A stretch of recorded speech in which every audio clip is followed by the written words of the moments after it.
Yeah,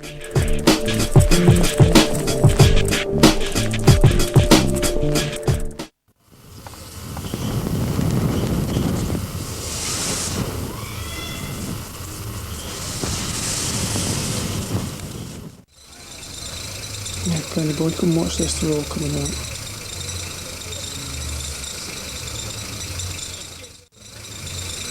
KIR, Yankee Alpha.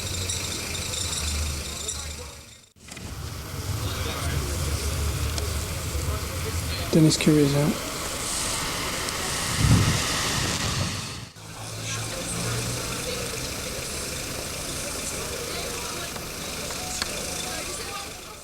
I spent a lot of time there for about a year, the two spent going there listening to good music, hanging out with all my friends and stuff.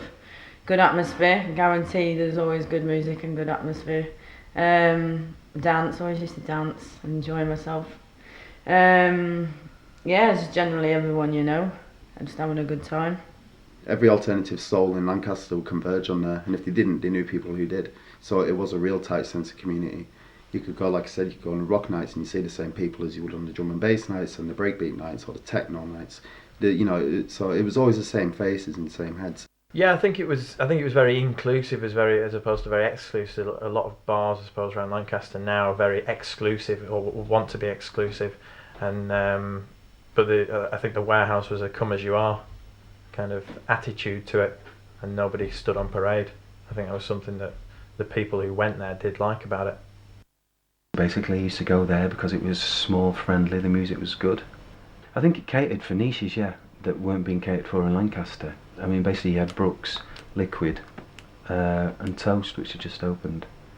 They're all very mainstream, very corporate. If you don't fit into those brackets, then where do you go? And the Warehouse was there, and it catered for the smaller niche market, and it was great. Yeah, and DJ up high in the box. That was a bit different, having a DJ up there. A lot of people, DJs felt privileged to playing there, I think. You had a room full of people, maybe 100 people, every one of them up and dancing, bouncing around. Everybody's sweating like mad, it was red hot, but the vibe was really good, everybody's really uplifted. People friendly, chatting to each other, arranging parties for afterwards, meeting up the next week. And that wasn't just on, one specific night, that was on the rock nights, on the gay nights. But it was great, look at me, I've got a lot of piercings and I find it difficult to fit in a lot of places, but you got a Warehouse and everybody was the same, and if they weren't, they were just like, really chilled out, really nice, respectful people. The owner, Mark Harding, he was always a real nice host, and you sort of walk in there, he'd always ask how you doing, and he was very friendly, never any trouble, and it's just be a good night out. And it was professional people there, people with sort of quite upstanding people. The community sort of thing went there, as opposed to some of the unsavoury people, shall we say, that you get some of the premises around you. And there was very, very little trouble, if any, down there.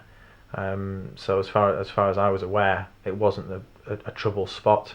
Yeah, the atmosphere was very friendly. There was never any fights there, never any trouble, because it wasn't a case of just getting tanked up and trying to cop off.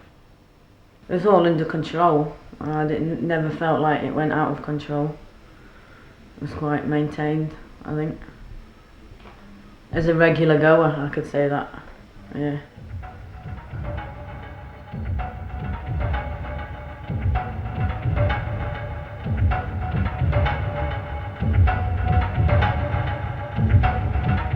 It's not what you expect when you're dancing around your handbag, having a good night. You didn't really know. It was like you didn't really know what was going to happen next. The term using a sledgehammer to crack a nut has been used a few times.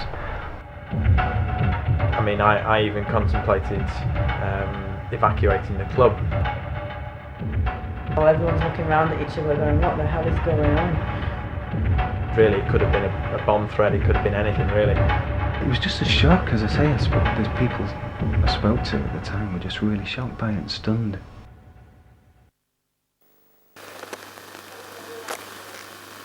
Right, the time now on my watch is 22:50 on the 25th, Friday the 25th of May, the year 2001. My name's PC343 Moran. I'm an evidence gatherer for C Division.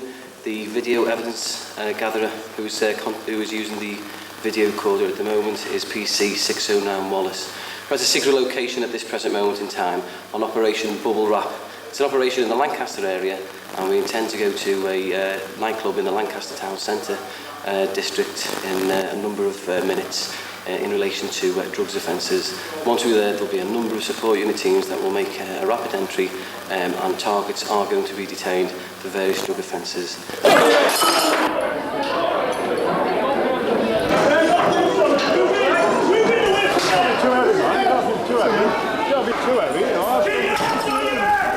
Got smacked against that wall there. Play, please.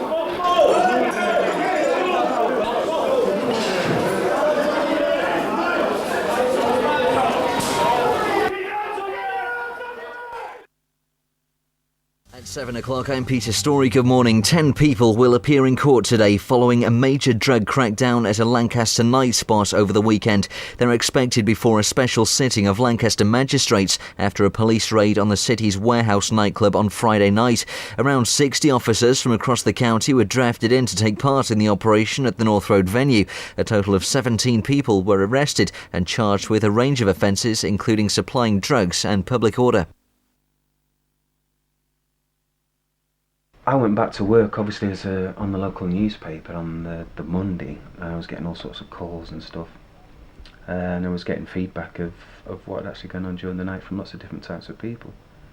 It was only when I got a phone call the next day from Mark's mum, who knew I was a journalist, and she was obviously horrified at the fact that her son was currently pressed in prison, had been arrested. So I was like, wow, what's going on here? He's never been in trouble with the police before, and I was saying, well, what are the charges? And I just couldn't believe what I was hearing.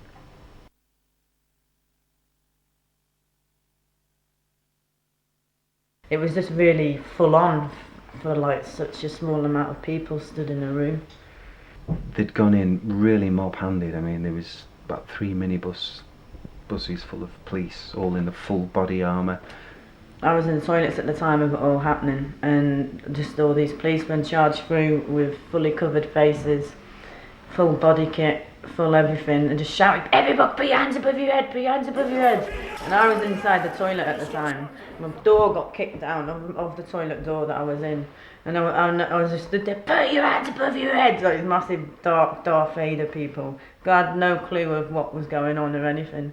Myself and 2 doormen were stood on the front door of Elemental, and it was a cacophony of sirens down the street, and there was at least half a dozen police vans, an accompaniment of police bikes as well, which flew down North Road like all hell was breaking loose. And then eventually we moved from the toilets, swam out of the toilets and into the main room, where you see like, whoa, what is going on here? And everyone stood in their hands above their heads and massive shining lights everywhere. The number of police, like I say, the number of police that I saw going down the road at that time surely must have outnumbered the number of people who were actually in the club that night by at least 2 to 1.